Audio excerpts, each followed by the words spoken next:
사무엘상 25장 12절부터 24절 본문을 통해 자존심이 아닌 자존감이라는 제목으로 하나님의 말씀을 증거하겠습니다. 이 다윗과 나발의 이야기를 지난주에 살펴봤고, 오늘은 아비가일이 그 이야기에 들어오게 됩니다. 교회에 오다가 부부싸움이 일어났습니다.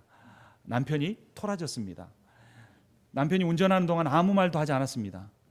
저만 그런 줄 알았는데 남자들이 대부분 화가 나면 말을 잘 안 는다고 합니다. 화가 나면 그 마음의 동굴 속으로 들어가서 스스로 해결될 때까지 나오지 않고 그러면서 말을 안 하는 것입니다. 그래서 아내도 참고 왔습니다.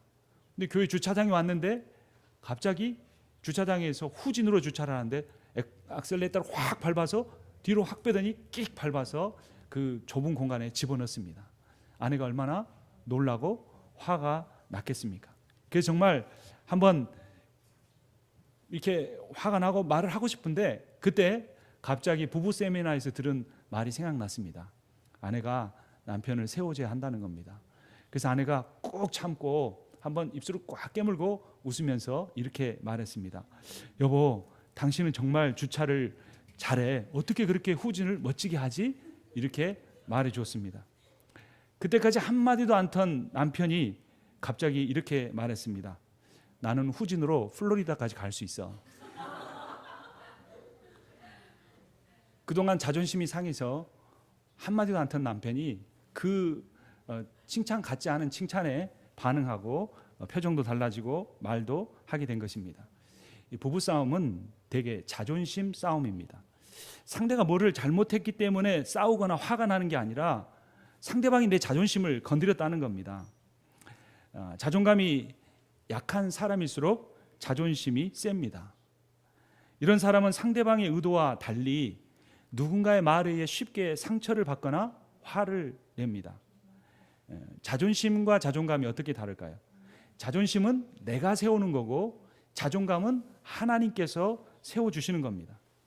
그러니까 자존심이 센 사람은 삶이 불안하고 힘들고 변덕스럽습니다. 하지만 반대로 자존감이 높은 사람은 삶이 안정적이고 그 평강과 기쁨이 있습니다. 어떤 사람이 교통사고가 났습니다. 미국에 사는 교포였습니다. 물론 영어를 잘 못했습니다. 그런데 많이 다치지는 않았는데 그 충격인지 온몸이 안 아픈 데가 없었습니다. 그때 경찰이 다가와서 그에게 물었습니다. How are you? Are you okay? 그때까지 몸 여기저기가 아파서 얼굴을 찡그리고 있던 사람이 갑자기 억지로 표정을 밝게 하면서 겨우겨우 웃으면서 이렇게 말했습니다. I'm fine, thank you. And you? 우리 그 청년들이나 어린 아이들은 모를 겁니다. 이 구절은 중학교 교과서에 나오는 인사대화법입니다. 그런데 그것을 줄기차게 외웠던 사람이 그 힘든데 I'm fine, thank you 하고 경찰의 안부까지 부른 겁니다. 이민 생활의 최고의 스트레스는 영어입니다. 아는 게 있어도 표현을 못하니까 늘 자존심이 상합니다. 그러니까 예매한 교포들끼리 자존심 싸움이 대단합니다. 심지어는 교회에서조차도 하나님의 자녀로서 자존감이 회복되지 않으니까, 근본의 문제가 해결되지 않으니까 서로 자존심만 내세우다가 마음이 상하기가 일쑤입니다. 식량을 구하러 간 신하들이, 다윗의 신하들이 나발에 의해서 모욕을 당하고 빈손으로 돌아왔습니다. 다윗은 이 소식을 듣고 몹시 분노했습니다. 나발이 어떻게 말했습니까? 25장 11절 12절을 제가 읽겠습니다. 나발이 다윗의 사환들에게 대답하여 이르되 다윗은 누구며 이새의 아들은 누구냐? 요즘에 각기 주인에게서 억지로 떠나는 종이 많도다. 내가 어찌 내 떡과 물과 내 양털 깎는 자를 위하여 잡은 고기를 가져다가 어디서 왔는지도 알지 못하는 자들에게 주겠느냐 한지라. 히브리어로 보면은 이 나발이 큰 소리로 떠들었다라고 표현이 되어 있습니다. 다윗은 자존심이 상했습니다. 그래서 무장한 400명의 부하들과 함께 칼을 차고 함께 나발과 그의 집을 응징하러 출발했습니다. 근데 그때 나발의 하인 하나가 이 소식을 나발의 아내인 아비가일에게 전합니다. 14절을 보겠습니다. 하인들 하나가 나발의 아내 아비가일에게 말하여 이르되 다윗이 우리 주인에게 문안하러 광야에서 전령들을 보냈거늘 주인이 그들을 모욕하였나이다. 그 9절부터 시작해서 이렇게 시작된 무명의 하인이 한 말은 무려 4절이나 됩니다. 이름 없는 사람의 말을 4절씩이나 기록한다는 거 특이한 일입니다. 그런데 히브리어로 성경을 보면 그때라고 하는 표현이 매우 강조되어 있습니다. 다윗이 칼을 차고 보복을 준비하고 있는 바로 그때 그 순간 이 나발의 집에서는 한 하인이 곧 일어날 참사를 막고 화평을 이루는 전도자의 역할을 한 것입니다. 그가 도대체 어떻게 이 다윗이 공격할 것이라는 사실을 알았을까요? 물론 이 나발이 다윗의 부하들을 모욕한 장면을 보았기는 했지만 다윗이 금방 공격해 올 거라는 것은 예상치 못한 일일 텐데 그는 그것을 알고 아비가일에게 전해 주었습니다. 그는 다윗이 나발 집안을 향해 베푼 선대와 그들을 위한 담이 되어준 사실을 아비가일에게 알려주었습니다. 그럼에도 불구하고 자기 주인 나발이 다윗을 모욕한 불량한 사람이라는 사실도 그의 아내 아비가일에게 전해 주었습니다. 무명의 하인은 모든 일의 상황과 사람들의 됨됨이까지 알려주고 아비가일에게 바른 결단과 행동을 촉구하는 이 장면은 마치 하나님께서 일하시는 것처럼 보일 정도입니다. 그가 다윗이 전쟁을 하러 온다는 사실을 알았던 것은 하나님의 개입이 없이는 불가능한 일이었습니다. 하나님께서는 아주 평범한 사람, 이 성경에 나오는 이름도 알려지지 않은 사람과 같은 우리들을 통해 하나님의 역사를 이루어 가십니다. 하나님의 나라는 대단한 인물들이 아니라 무명의 그리스도인들에 의해서 완성되어 갑니다. 지난주에 여름 성경학교가 있었습니다. 여러분 식사하시기 전에 저기 친교실 저 끝부분하고 그 안에 예배실 한번 들어가 보십시오. 얼마나 우주처럼 만들어 놨는지 모릅니다. 거기에 이름 없는 분들이 와서 다 노력을 하고 애썼습니다. 이름 없는 분들이 와서 식사를 준비했습니다. 이름 없는 분들이 와서 교회를 다 이렇게 세팅을 하고 끝난 다음에는 여러분들이 주일 예배를 드릴 수 있도록 깨끗이 청소를 하고 돌아갔습니다.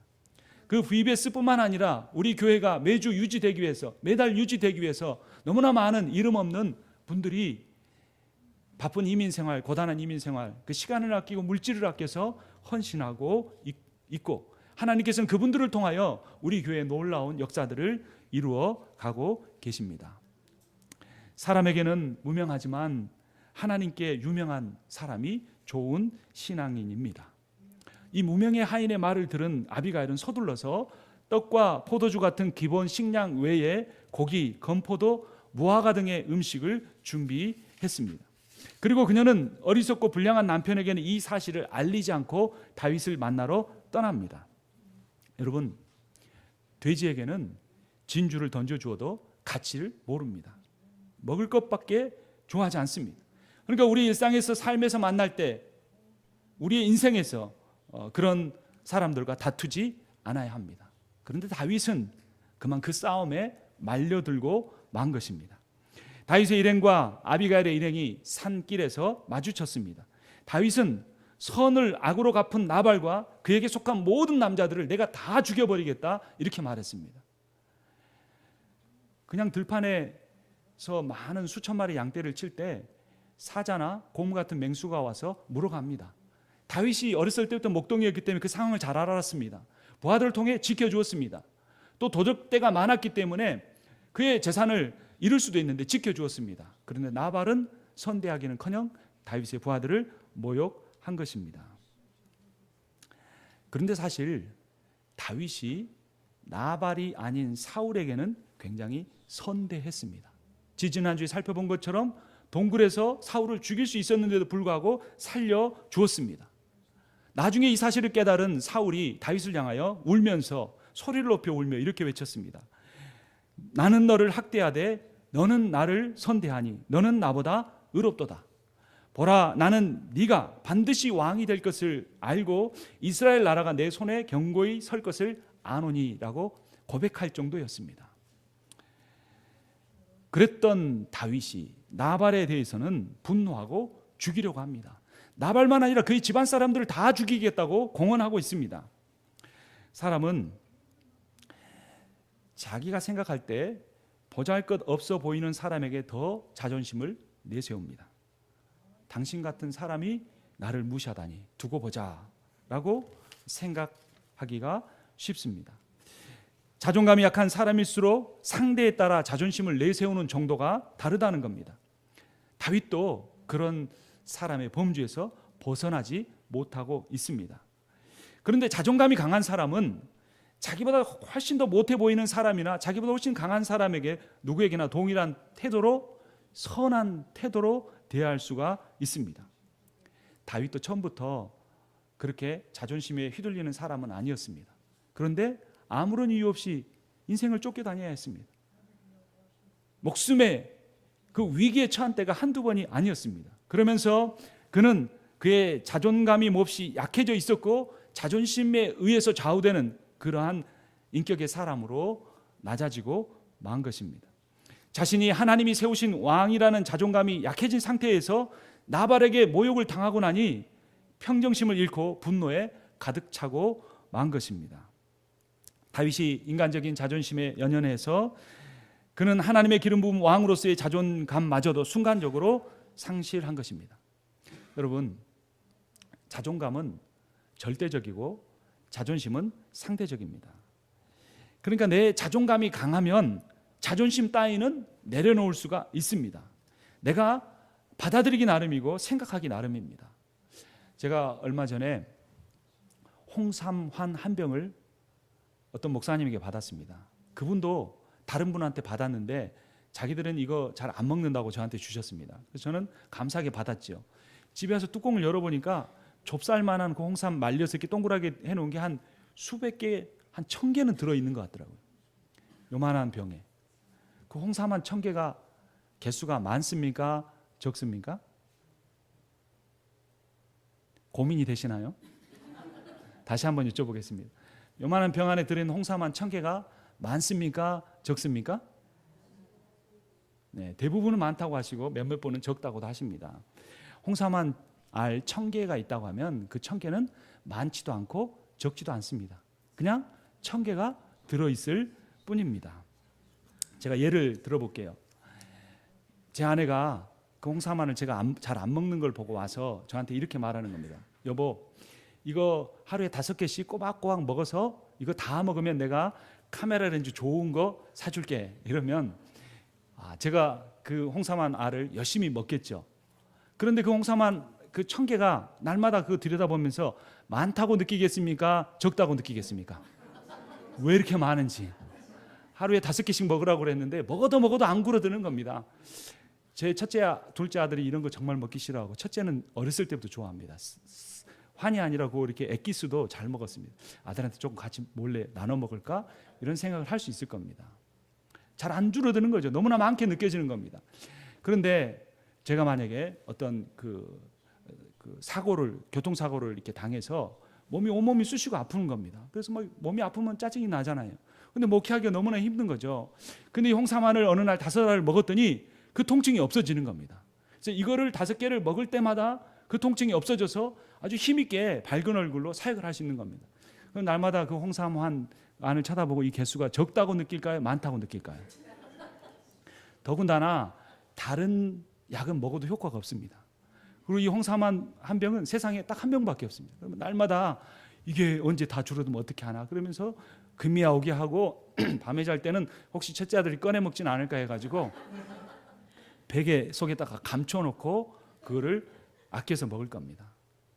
홍삼안은 이러나 저나 1000개인데 보는 사람이 어떻게 보느냐에 따라서 자기가 어떤 상황에 있는 따라서 너무 많게 느껴지기도 하고 너무나 적게 느껴지기도 하는 겁니다.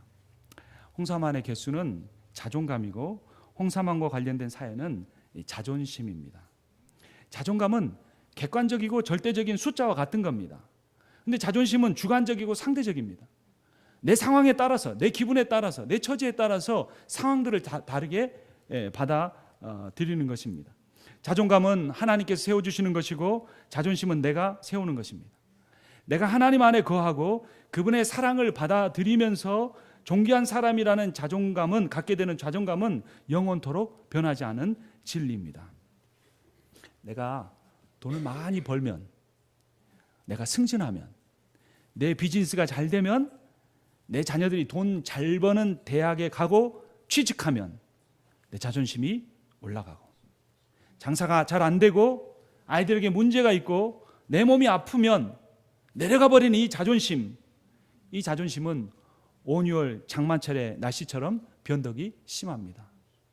며칠 전에 진짜 갑자기 햇빛이 쨍쨍 내리치다가 막 퍼부었습니다. 하늘이 캄캄할 정도로.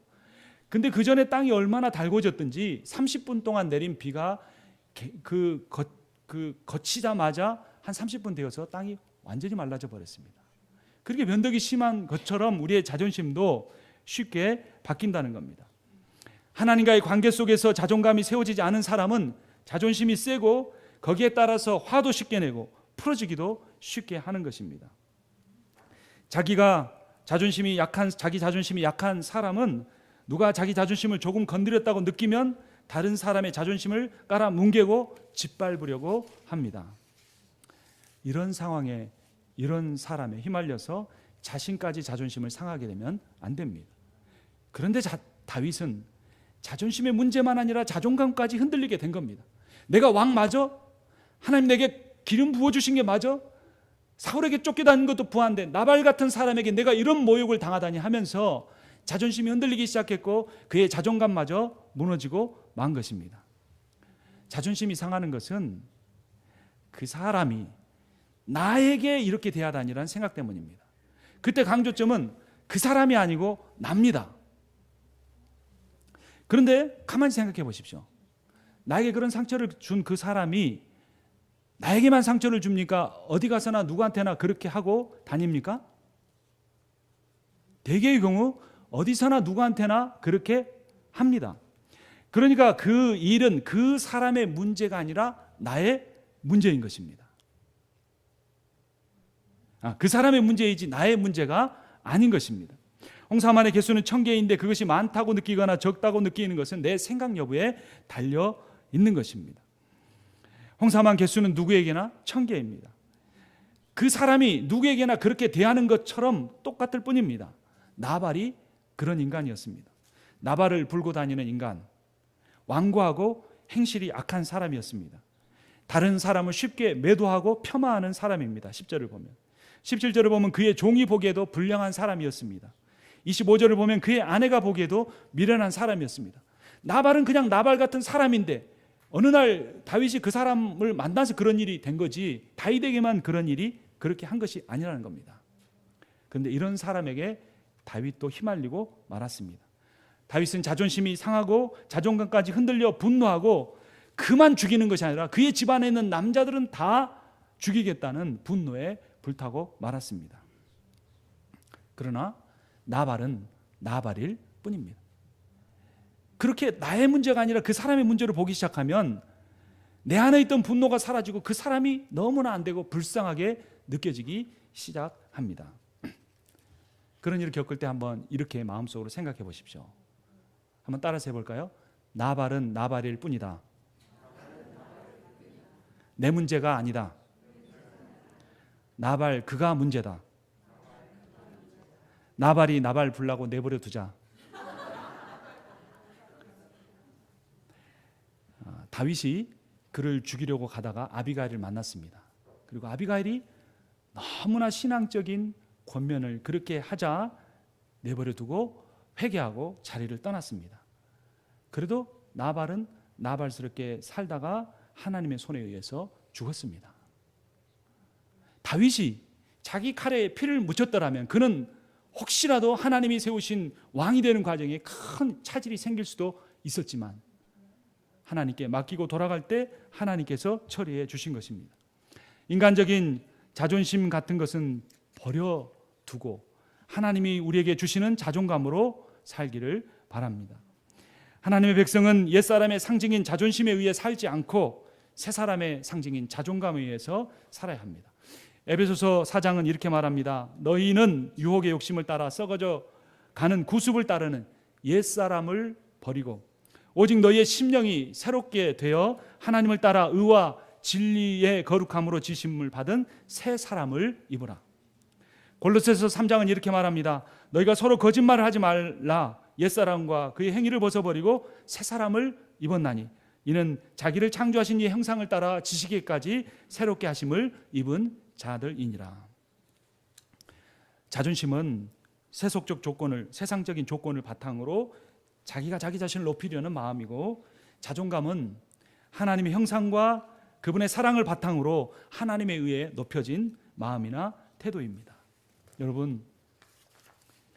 여러분은 참으로 존귀한 분들입니다.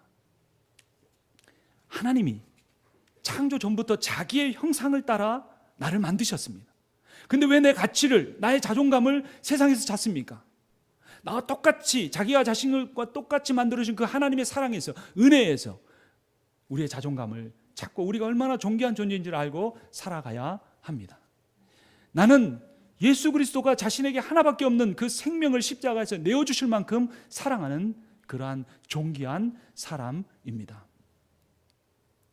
하나님은 어린아이는 어린아이대로 사랑하고, 연세가 드신 분은 연세가 들으신 분대로 아름답고 소중하게 여기십니다. 하나님이 힘이 있는 사람은 힘이 있는 대로 그를 사랑하시고, 연약하고 힘들어하는 사람은 그 모습 그대로 하나님은 사랑하시는 분이십니다. 이러한 하나님에 의해서 우리가 어떤 존재인지를 알고 나의 자존감을 높게 하고 우리의 인생을 살아가야 하는 것입니다. 이 아비가일이 다윗을 만나자마자 어떻게 행동했는지 23절 말씀을 우리 한 목소리로 읽겠습니다. 25장 23절입니다. 아비가일이 다윗을 보고 급히 나귀에서 내려 다윗 앞에 엎드려 그의 얼굴을 땅에 대니라. 아주 짧은 문장에 여러 가지 동작을 나타내는 단어들이 이 사용이 되었습니다. 보자, 맞아, 나귀에서 내려, 땅에 엎드리고 얼굴을 그의 발 앞에 바짝 갖다 댔습니다. 그리고 뭐라고 말했습니까? 이 모든 것이 제 잘못입니다 라고 말했습니다. 아비가일이 잘못한 것이 있습니까? 아무것도 없지만 지금 상할 대로 상해버린 다윗의 자존심을 먼저 세워주기 위해서 그 앞에 납작 엎드리고 사죄를 행한 것입니다. 그리고 나발이 주지 않았던 양식보다 훨씬 많은 양식을 그에게 주었습니다. 일단 자존심을 세워준 다음에 다윗이 근본적으로 회복해야 할 것은 자존심의 문제가 아니라 자존감이라는 사실을 아비가일이 알려줍니다. 26절을 보면 내 주여 여호와께서 살아계심을 두고 맹세하노니 내 주도 살아계시거니와 내 주의 손으로 피를 흘려 친히 보복하시는 일을 여호와께서 막으셨나니 내 주의 원수들과 내 주를 해하려는 자들은 나발과 같이 되기를 원하나이다. 하나님은 자기의 종의 자존감의 회복을 위해서 대신 보복해 주시는 분이십니다. 28절에서는 무엇이라고 말합니까? 주의 여종의 허물을 용서하여 주옵소서. 여호와께서 반드시 내 주를 위하여 든든한 집을 세우리니 이는 내 주께서 여호와의 싸움을 싸우시며 내 주의 일생에 내 주에게서 악한 일을 찾을 수 없음이니이다. 하나님은 자신의 종의 자존감을 위하여 그 종의 집을 세워주시는 하나님이십니다. 29절을 보면 사람이 일어나서 내 주를 쫓아 내 주의 생명을 찾을지라도 내 주의 생명은 내 주의 하나님의 여호와와 함께 생명싸게 쌓였을 것이요 내 주의 원수들의 생명은 물매로 던지듯 여호와께서 그것을 던지시리이다. 마지막 세 번째로 아비가일은 하나님께서는 자기 종의 생명을 지켜주심으로 그의 자존감을 세워주시는 하나님이라고 선포했습니다. 다윗이 그 자리에 아마 마음으로는 꿇어 엎드려 하나님 앞에 회개했을 것입니다. 내가 하나님을 잃어버렸구나. 너무 고단하다 보니, 너무 지치다 보니, 너무 몸이 아프다 보니, 너무나 사람에게 상처 입다 보니 내가 하나님을 잊어버리고 있었구나. 내가 교회 봉사도 하고, 내가 성경도 읽고, 내가 기도도 하고, 내가 내 힘든 이민생활의 삶을 살아가고 있지만 내가 하나님을 잃어버렸구나. 내가 하나님을 잃어버리는 그 순간에 우리는 모든 것을 다 잃어버리게 됩니다. 그러면 하나님을 잃어버리면 내 자존심도 사라지게 되고, 그때부터는 자존심에 매달려가지고 부부끼리도 싸우고 자녀와도 싸우고 성도들 간에도 상처를 주고받는 그런 삶을 살게 되는 것입니다. 한 목사님이 은혜스럽게 예배를 마쳤습니다. 그리고 이제 이런 강대상으로 올라오는 계단에 앉아서 쉬고 싶다, 피곤하다 이렇게 느끼고 있는데 대부분의 사람들이 나가고 있는데 한 사람이 그 예배당 안에 중간쯤에 앉아서 안 나가고 있는 겁니다. 눈이 마주쳤습니다.